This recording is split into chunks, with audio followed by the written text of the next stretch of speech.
74 ans déjà qu'a été signé l'armistice de la Seconde Guerre mondiale. Pendant cette guerre, l'État français a fait appel aux forces de son empire colonial et certains militaires dits indigènes ont, au même titre que les soldats français, été faits prisonniers. Ils ont alors pris la route des fronts de Stalag, des camps qui leur étaient spécialement réservés. L'historienne Armelle Mabon a retracé leur parcours, de la mobilisation au retour dans les anciennes colonies, en passant par ces camps. Elle en a tiré un livre intitulé « Prisonniers de guerre indigènes, visage oublié de la France occupée », dont la réédition sort demain, jeudi 16 mai, en librairie. Bonjour Armelle Mabon. Bonjour. Merci d'avoir accepté notre invitation aux médias. Alors première question pour commencer, pourquoi avez-vous tenu à étudier ce sujet jusqu'à en faire un livre dont la première édition est parue en 2010, puis un documentaire et enfin une nouvelle réédition qui sort demain?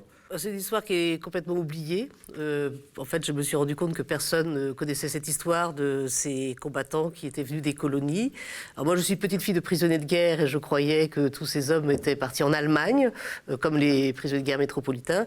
Et c'est grâce à une assistante sociale qui m'a légué un carton d'archives que j'ai découvert que ces prisonniers de guerre, que ce soit nord-africains, malgaches, indo-chinois, tirailleurs sénégalais, étaient donc internés en France et non en Allemagne. Et j'ai donc commencé à tirer cette pelote et j'ai fait des découvertes incroyables jusqu'à la réédition aussi en 2019, quoi. Alors justement, est-ce que vous pouvez nous expliquer un peu comment s'organise la captivité des prisonniers de guerre coloniaux? En quoi est-ce qu'elle est différente de celle des prisonniers français donc classiques qui n'étaient pas issus des colonies? Qu'est-ce que le traitement de ces prisonniers de guerre-là en particulier a révélé de l'époque? Alors, c'est une captivité singulière parce qu'ils étaient donc internés en France, gardés normalement par des sentinelles allemandes, mais c'était le même régime que les prisonniers de guerre français en Allemagne. Ils travaillaient en Arbeitskommando, ils étaient réquisitionnés pour travailler parfois durement dans les forêts pour couper le bois, ils étaient réquisitionnés par les communes pour les routes, ils travaillaient beaucoup dans les fermes justement pour remplacer les hommes français qui eux étaient donc en Allemagne en captivité. Et il y a eu donc aussi une solidarité incroyable qui a été mise en place par un système de marrainage pour réconforter ces hommes qui n'avaient plus aucune nouvelle de leur famille. Eux-mêmes ne pouvaient pas transmettre des informations aussi dans la brousse, en Afrique, etc. Donc c'était vraiment une captivité singulière.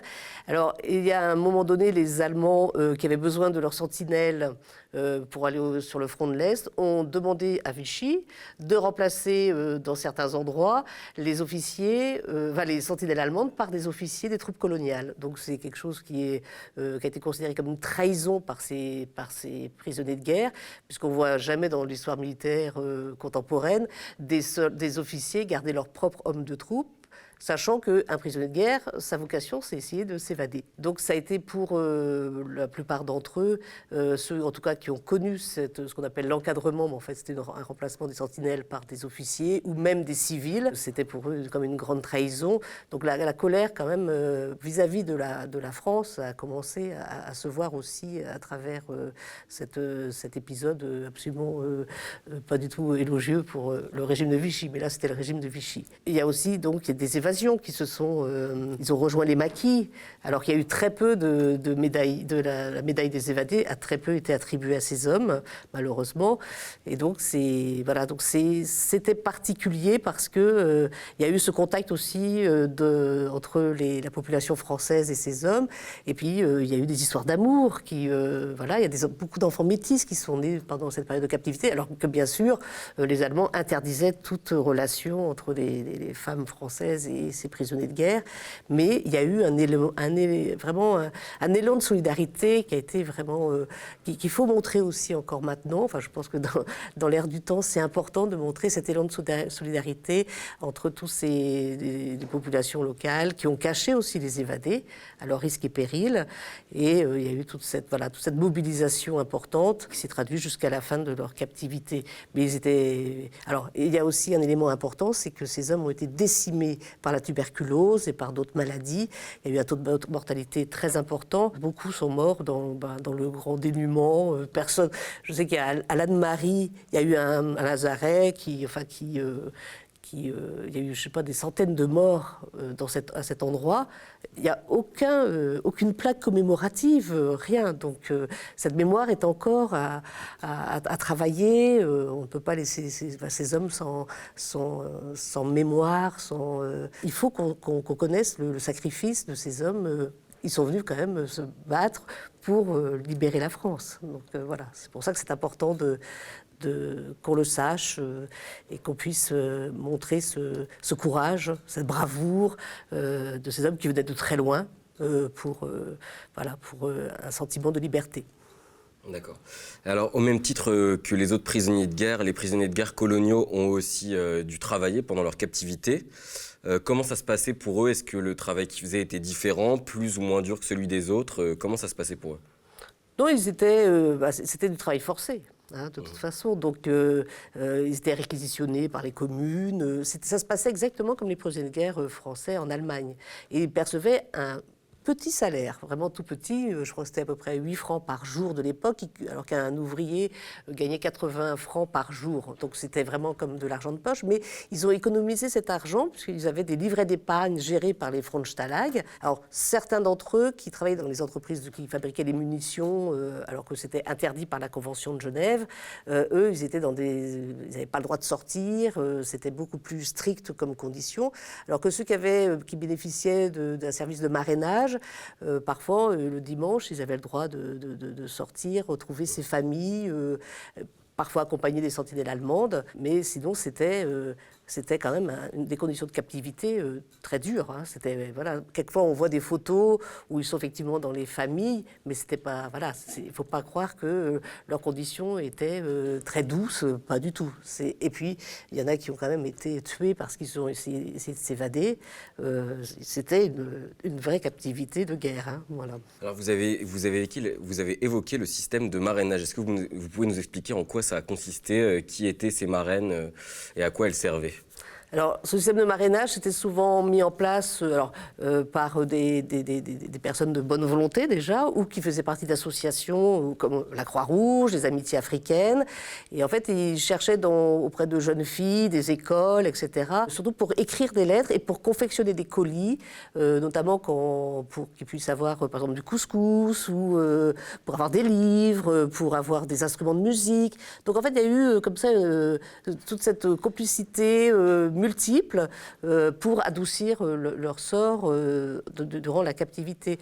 Moi, j'ai retrouvé une ambulancière de la Croix-Rouge qui m'a montré des photos. Ils organisaient des fêtes pour l'Aïd el-Kébir, par exemple, et donc ils organisaient des méchouis pour essayer de réconforter pendant que ce temps de captivité où ils étaient loin de chez eux en plus. Donc c'était une façon d'adoucir et de réconforter autant que faire se peut. Et il faut savoir aussi que des marraines comme Madame Maïfredi, qui était la responsable des Amitiés africaines, qui travaillait avec le portrait du maréchal Pétain au-dessus de sa tête, a quand même donné aussi des camions en 1944 pour essayer de faire évader un maximum de ces prisonniers de guerre des Frontstalag. Mais on a reconnu de cette personne uniquement qu'elle était pétainiste, alors que voilà. Mais ça, c'est le problème des assistantes sociales qui ont beaucoup œuvré pour ces prisonniers de guerre, mais qui ont été mal reconnus avec cette résistance pas forcément visible, mais pourtant bien réelle. Alors, donc, pendant la Seconde Guerre mondiale, donc, le traitement des prisonniers de guerre qui était dit indigènes a quand même été différent de celui des prisonniers de guerre français. Selon vous, comment est-ce que ce traitement différencié de ces prisonniers-là a pu accentuer ce qu'on a appelé plus tard le trauma colonial? Alors déjà, c'était dans les règlements de la prime de démobilisation. Par exemple, ceux qui venaient des colonies, c'était moitié moins. Voilà. Un prisonnier de guerre français devait percevoir par exemple 1000 francs pour la démobilisation. Un prisonnier de guerre, peut-être pas nord-africain, mais en tout cas tirailleur sénégalais, c'était moitié moins, 500 francs. Et puis il y a eu une crainte énorme de la part des Français par rapport à la propagande allemande, mais qui s'est vue plus par rapport aux nord-africains. Mais je pense que cette crainte était complètement exagérée. Par exemple, par rapport au massacre de Tiaroy, il se dit dans les rapports des officiers qu'ils étaient eux aussi atteints par par la propagande allemande. Et donc on indique souvent qu'en fait ils sont devenus les ennemis de la France parce qu'ils ont été en contact avec les Allemands durant leur captivité. Mais en fait non, c'était une contre-propagande pour maintenir ces hommes en danger potentiel, quoi. Il y avait quand même des craintes, effectivement, d'élan souverainiste. On voyait déjà, quand même, en 1945, que ce soit en Afrique noire, en Afrique du Nord, Madagascar, l'Indochine, ça commençait à bouger avec des volontés d'indépendance. Donc, il y a eu une grande crainte de revendication, soi-disant venant des Allemands, par rapport à leur retour dans leur territoire. Dans votre ouvrage, vous évoquez également la religion. Est-ce que, selon vous, il y a eu une mission dans ces fronts de stalag d'évangélisation, comme on a pu avoir au début de la colonisation, en lien avec la mission prétendument civilisatrice de l'Occident ? Alors oui, ça s'est vu. Moi, j'ai fait beaucoup de recherches en Bretagne, puisque j'ai récupéré beaucoup de photos de cet endroit de France. Et on voit bien qu'effectivement, certaines marraines, avec des prêtres, des évêques sur place, ont essayé oui, il y a eu une mission évangélisatrice. Enfin, je ne sais pas comment... Oui, ça s'est vu. Il y a eu beaucoup de baptêmes, de communions, mais plus à destination des tirailleurs sénégalais que des Nord-Africains. Je n'ai eu aucune connaissance d'un Nord-Africain qui s'est fait baptiser.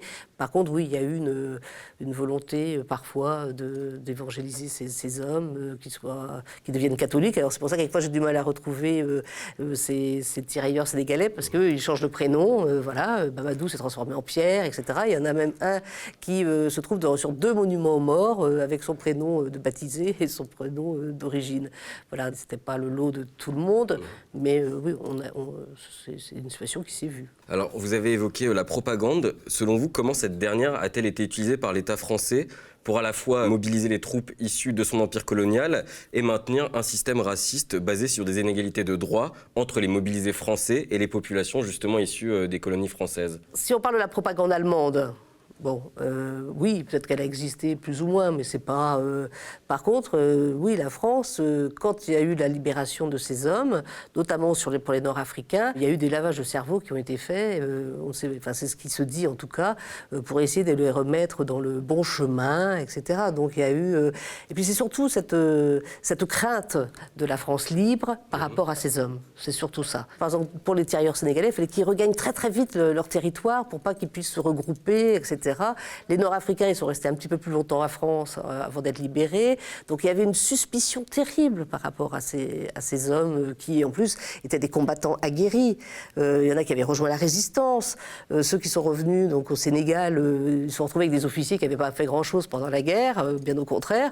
Ils se sont retrouvés avec des hommes qui savaient revendiquer leurs droits. Ils n'avaient pas du tout imaginé des tirailleurs sénégalais. Ils étaient toujours restés dans cet esprit non, ce sont des hommes qui, justement, étaient des combattants courageux. Donc, eux, ils ont essayé, effectivement, de les maintenir dans cette suggestion. Mais ça, c'était plus possible, quoi. D'accord. Vous racontez aussi des opérations de blanchiment au sein des troupes françaises pendant la Seconde Guerre mondiale. En quoi est-ce qu'elles consistaient, ces opérations-là ? Alors ça, c'est donc à la fin de la guerre où le général de Gaulle a voulu permettre aux FFI, aux jeunes FFI qui avaient du mal à encadrer dans un système, les forces françaises de l'intérieur, les résistants, les maquisards, qu'ils avaient du mal à contrôler aussi. Donc en fait, le général de Gaulle, effectivement, a souhaité remplacer ces soldats des troupes noires, mais ça ne concerne très peu les anciens prisonniers de guerre. C'était ceux qui étaient revenus au combat dans les Vosges, etc. Donc il a voulu sortir les troupes noires et les remplacer par ces jeunes FFI pour aussi les canaliser. Mais en fait, moi j'ai retrouvé une lettre du général de Gaulle à Roosevelt qui souhaitait en fait utiliser les troupes noires pour aller combattre en Extrême-Orient pour la fin de la guerre. Donc c'est vrai qu'on dit aussi que c'était pour pas montrer que les tirailleurs sénégalais puissent être vus pour la libération de la France, etc. Je serais un petit peu moins... je doute de cette volonté du général de Gaulle, mais c'est vrai que cette opération de renvoyer les troupes noires vers l'Extrême-Orient ne s'est pas faite. C'est un plan qui n'a pas fonctionné, peut-être à cause du massacre de Tiaroy, ce n'est pas impossible, mais effectivement, il y a une volonté de remplacer les troupes noires par des FFI blancs. Voilà. Après, il faudrait essayer d'avoir les archives du général de Gaulle, vraiment, mais on n'en trouve pas vraiment non plus, pour savoir quelle était la volonté vraiment du général de Gaulle. Mais on n'a pas quand même voulu montrer qu'il y ait beaucoup de tirailleurs sénégalais ou de nord-africains, de malgaches et des indo-chinois, montrer que c'était eux qui avaient participé activement à la libération de la France. Ça, c'est sûr. Alors du coup, justement, à la fin de la guerre, comment est-ce que se passe le rapatriement des prisonniers de guerre, justement, issus des colonies françaises? Alors, ils n'ont pas eu tous le même traitement. Alors, les Malgaches et les Indo-Chinois, comme il n'y avait pas de bateau pour les rapatrier, eh bien, ils sont restés très très longtemps dans des camps de transit. Et là, par contre, il y a eu la crainte par rapport à la propagande communiste vis-à-vis des Indo-Chinois. Là, ça, c'était très clair. Donc, eux, ils sont restés très, très longtemps avant d'avoir un bateau. Il y en a qui ont été rapatriés qu'en 1950. Hein. Donc, ils sont restés dans des conditions épouvantables. Les Nord-Africains, eux, ils étaient démobilisés sur place, en métropole. Et ils ont essayé donc de les rapatrier quand il y avait des bateaux, ou parfois par avion. Donc, ça a pris un certain temps. Par contre, pour les tirailleurs dits sénégalais, hein, puisqu'ils venaient de l'AOF, de tous les territoires de l'AOF, là, ils ont essayé de les rapatrier très vite, parce que ils se sont retrouvés avec des hommes quand même qui étaient assez en colère, parce qu'ils avaient été remplacés, justement, l'histoire de l'encadrement, le remplacement des sentinelles par des officiers de troupes coloniales. Voilà, il y avait un mouvement de colère. Et puis dans les camps, quand ils ont été libérés en août 1944, soit parce qu'ils étaient encore prisonniers de guerre, ou même les résistants, ils les ont rassemblés dans des camps de transition. Les conditions n'étaient vraiment pas les plus favorables. Ils se sont retrouvés un peu encore comme prisonniers, mais cette fois-ci de la France libre. Donc ça n'a pas été facile, quoi. Après s'être battu en plus pour voilà. la France. Oui, donc ça n'a pas été très, très glorieux, quoi. Même les premiers qui sont partis pour l'AOF, l'Afrique occidentale française, donc c'est en octobre 1944 qu'un premier navire est parti de Cherbourg. Pas d'adieu officiel, pas de reconnaissance, ça. Il n'y avait aucune reconnaissance, ni de leur temps de combat, ni de leur temps de captivité, ni de leur résistance, de leur participation au maquis, rien. Donc là, c'était quand même très dur. Alors donc, dans votre livre, vous parlez également du massacre de Thiaroye, un massacre d'État qui a longtemps été passé sous silence. Est-ce que vous pouvez nous expliquer en quoi consiste ce massacre et les raisons de ce silence de la part de l'État français? Alors, c'est pour ça qu'il y a eu la réédition aussi, hein, puisque moi, en 2010, je pensais que je travaillais sur des archives qui étaient sincères, on va dire. Et en fait, c'est en 2014 que j'ai compris que l'histoire officielle, le récit officiel, en fait, c'était un récit complètement construit pour camoufler un massacre prémédité. Donc, j'ai cru, moi aussi, comme beaucoup d'historiens, comme beaucoup de personnes, qu'effectivement, à Thiaroye, le 1er décembre 1944, ces hommes très en colère ont tiré, donc c'est une mutinerie, une rébellion armée, ont tiré contre des officiers français lorsqu'ils sont arrivés donc, dans cette caserne à Thiaroye, à 15 km de Dakar, et qu'il y a eu une répression sanglante, avec 35 morts, 35 blessés, et comme c'était une mutinerie, une rébellion armée, il a fallu arrêter des meneurs qui ont été jugés, et 34 hommes ont été condamnés jusqu'à des peines très lourdes, 10 ans de prison, dégradation militaire, etc. Donc ça, c'est le récit officiel qui nous a été servi par des archives consultables. Bon, j'ai toujours eu un doute parce que je trouvais pas, il y a des archives que je ne trouvais pas. Et puis, voilà, en 2014, après le discours de François Hollande, parce que son premier discours sur la terre africaine en tant que président de la République, il annonce qu'il va donner toutes les archives que la France possède au Sénégal sur Thiaroye. Mais personne ne connaît Thiaroye. Donc je me suis dit, mais qu'est-ce que c'est? Donc j'ai repris toute la recherche uniquement sur Thiaroye à partir de 2012, en confrontant plus facilement les sources parce que les archives d'Aix-en-Provence étaient désormais communicables, je pouvais prendre des photos. Et puis j'étais donc à Londres chercher les archives du navire, puisque c'est un navire britannique. Et puis de fil en aiguille, j'ai compris qu'en fait, ils ont camouflé un massacre prémédité, une stratégie, une machination diabolique pour camoufler le nombre de victimes, ce n'est pas 35 morts, pour camoufler qu'en fait ces hommes avaient bien été spoliés de leur solde de captivité et que leur réclamation était légitime, parce qu'officiellement on dit qu'ils avaient perçu l'intégralité de leur dû, donc ils n'avaient pas à revendiquer autre chose. Et puis ils ont aussi camouflé, ils ont donc fait un procès à charge pour condamner des innocents. Donc voilà, c'est en 2014 que j'ai alerté le président Hollande, le ministre de la Défense et Christiane Taubira en tant que garde des Sceaux, puisque des hommes ont été condamnés pour un crime qu'ils n'ont pas commis et qu'il fallait sans doute envisager un procès en révision, comme pour le capitaine Dreyfus. Voilà. Parce qu'il n'y a pas eu de militaires amnistiés, parce qu'ils ont été amnistiés en 1947, la plupart, c'est condamné en tout cas. Donc il n'y a pas eu de militaires amnistiés réhabilités via un procès en révision depuis le capitaine Dreyfus. Pour des tirailleurs sénégalais, le symbole sera énorme, mais c'est important d'aller au bout de cette démarche. Et puis, pendant 70 ans, la France a fait croire que les 35 victimes étaient enterrées dans un cimetière militaire à Thiaroye. Et c'est vrai que le président Hollande, en 2014, lorsqu'il a remis ses archives numérisées au Sénégal, il a fait un discours au cimetière et il a dit effectivement que ces hommes n'avaient pas perçu leur dû et que ces hommes, en fait, les victimes n'étaient pas enterrées dans les tombes anonymes du cimetière militaire de Thiaroye, mais que l'endroit de leur sépulture demeurait inconnu. Non. Tout le monde sait où sont les fosses communes. Enfin, l'État français, l'État sénégalais aujourd'hui et d'autres personnes de Thiaroye, nous savons où sont les fosses communes. Donc, pour pouvoir s'approcher de la vérité, il faut juste l'exhumation des corps. Voilà. Et je pense que ce n'est pas, bien sûr, 35 morts, 35 corps qu'on trouvera. Je pense on trouvera peut-être l'équivalent de cette diminution du nombre de rapatriés, parce qu'en fait, ils ont diminué le nombre de rapatriés.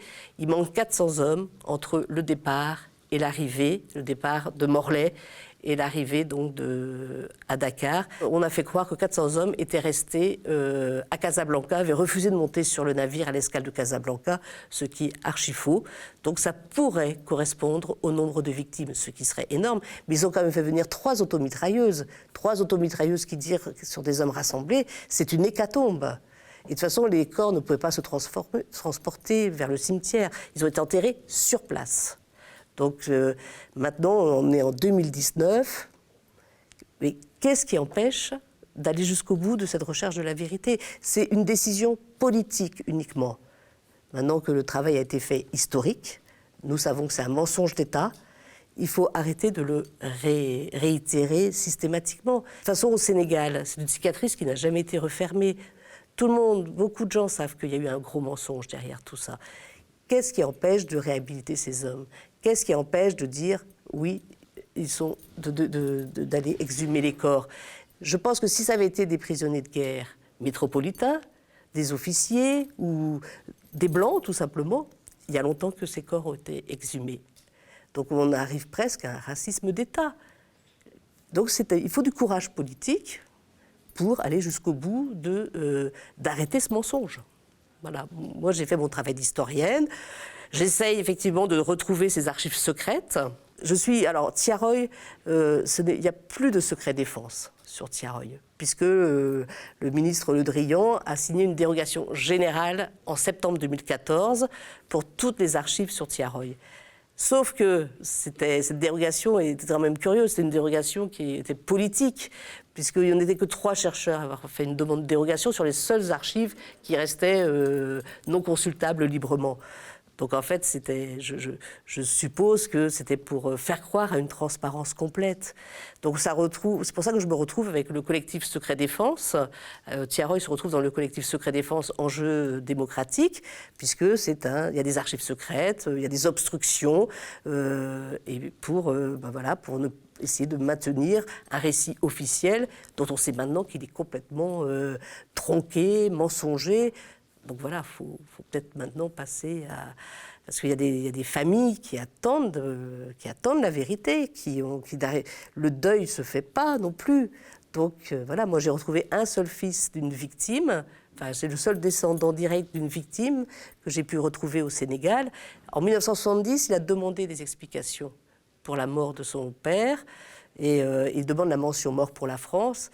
Et en 2019, l'ONAC, l'Office national des anciens combattants et victimes de guerre, prétexte qu'en fait, il était déserteur et il ne peut pas avoir la mention pour la France. Mais parce qu'il y aurait eu donc un appel qui n'était pas voilà, mais c'est pas possible d'entendre ça. Donc il faut oui il faut regarder de plus près. Mais maintenant moi, je dis que c'est uniquement politique. Voilà. Le ministère de la Défense avant, le ministère des Armées aujourd'hui fait obstruction pour qu'on ne sache pas toute la vérité.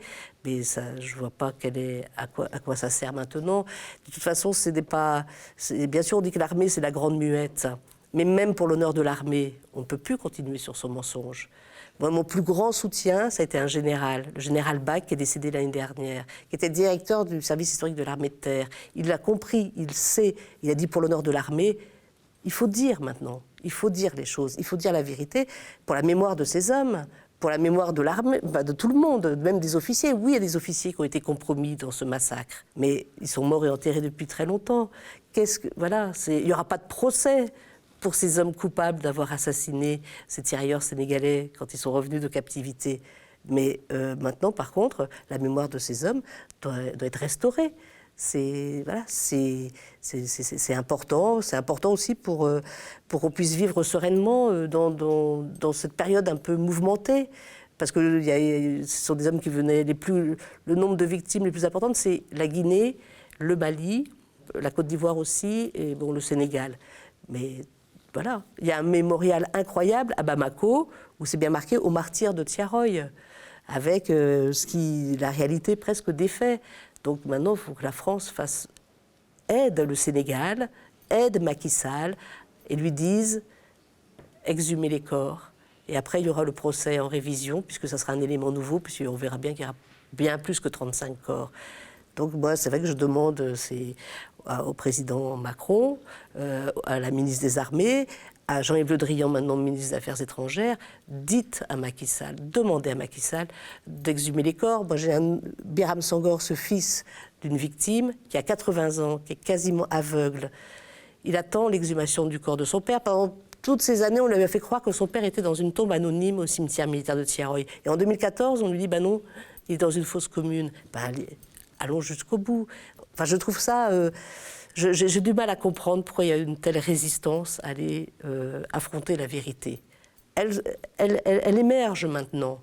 Donc, ça ne sert plus à rien maintenant de réitérer ce mensonge d'État. Et je pense que ce sera à l'honneur et du pouvoir politique et de l'armée de résoudre définitivement cette tragédie, quoi.